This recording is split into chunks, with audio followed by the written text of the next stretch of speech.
Assalamualaikum warahmatullahi wabarakatuh. Perkenalkan, nama saya Haikal dengan NIM 2024 05010148.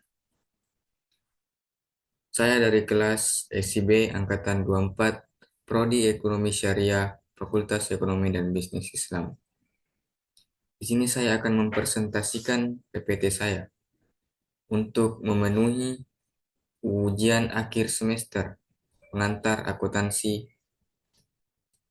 Langsung saja, di sini saya akan membahas berbagai aspek penting akuntansi, mulai dari dasar-dasar hingga konsep yang lebih kompleks.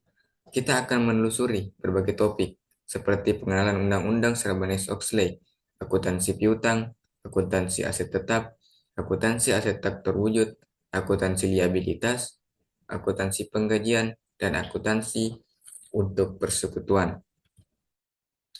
Kita melangkah ke materi yang pertama, yaitu Undang-Undang Sarbanes-Oxley atau pengendalian akuntansi.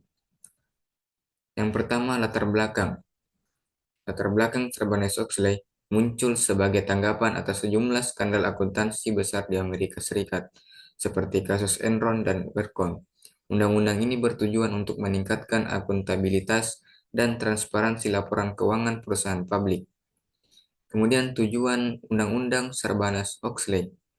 Tujuan utama Undang-Undang Sarbanes-Oxley adalah untuk melindungi investor dengan memastikan keandalan dan keakuratan informasi keuangan yang dilaporkan. Undang-undang ini juga bertujuan untuk meningkatkan tata kelola perusahaan dan memperkuat pengendalian internal. Kemudian kita melangkah ke materi yang kedua, yaitu akuntansi piutang. Yang pertama, definisi akuntansi piutang. Akuntansi piutang adalah hak perusahaan untuk menerima pembayaran dari pelanggan atas barang atau jasa yang telah diberikan. Kemudian yang kedua, pencatatan akuntansi piutang. Akuntansi piutang dicatat sebagai aset lancar dalam neraca dan didebit ketika terjadi penjualan kredit. Kemudian yang ketiga, pengelolaan akuntansi piutang. Pengelolaan akuntansi piutang penting untuk menjaga arus kas dan meminimalkan kerugian kredit. Ini melibatkan proses penagihan, estimasi kerugian kredit, dan pelacakan piutang. Kita melangkah ke materi yang ketiga, yaitu akuntansi aset tetap. Yang pertama, definisi akuntansi aset tetap. Aset tetap adalah aset yang berwujud yang dimiliki perusahaan dan digunakan untuk menghasilkan pendapatan selama lebih dari satu periode akuntansi. Kemudian contoh dari aset akuntansi aset tetap yaitu meliputi tanah, bangunan, mesin, peralatan, dan kendaraan. Kemudian depresiasi akuntansi aset tetap. Depresiasi adalah proses alokasi biaya aset tetap selama masa manfaatnya. Biaya depresiasi dicatat sebagai biaya dalam laporan laba rugi. Kemudian kita melangkah ke materi yang ketiga, yaitu akuntansi aset tak terwujud. Ada definisi akuntansi aset tak terwujud adalah aset tidak terwujud yang dimiliki perusahaan dan memberikan manfaat ekonomi di masa mendatang. Contoh dari aset tak terwujud meliputi hak paten, hak cipta, merek dagang, dan goodwill.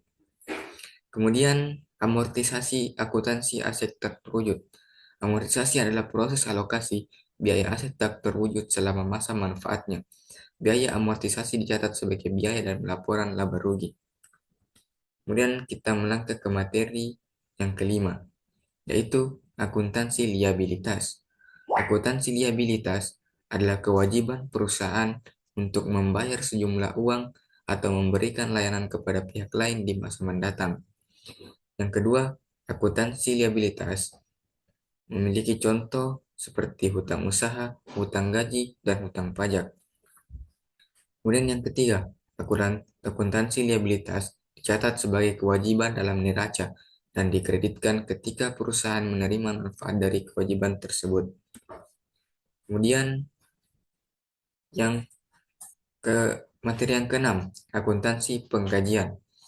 Pada akuntansi pekerjaan, melibatkan proses perhitungan, pencatatan, dan pembayaran gaji karyawan. Kemudian yang kedua, proses pengkajian meliputi pencatatan jam kerja, penghitungan gaji, pengurangan pajak dan potongan, dan pembayaran gaji. Akuntansi pengkajian juga melibatkan pencatatan biaya-biaya terkait dengan pekerjaan, seperti iuran jaminan sosial dan iuran kesehatan.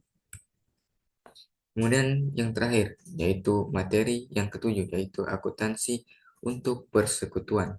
Yang pertama, bentuk usaha, yang kedua perjanjian, dan yang ketiga pembagian keuntungan, dan yang keempat pembukuan. Pada akuntansi untuk persekutuan, melibatkan pencatatan transaksi keuangan dan pembagian keuntungan atau kerugian antara para mitra. Perjanjian persekutuan menentukan aturan pembagian keuntungan atau kerugian, serta hak dan kewajiban masing-masing mitra. Kemudian kesimpulan, melalui presentasi yang telah saya sampaikan, kita telah membahas beberapa topik penting dalam akuntansi, mulai dari Undang-Undang Sarbanes-Oxley hingga akuntansi untuk persekutuan.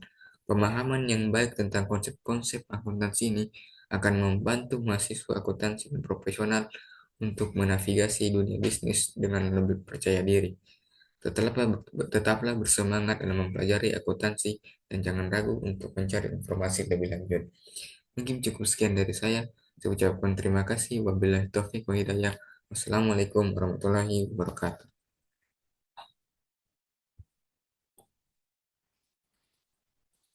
Bisa nih.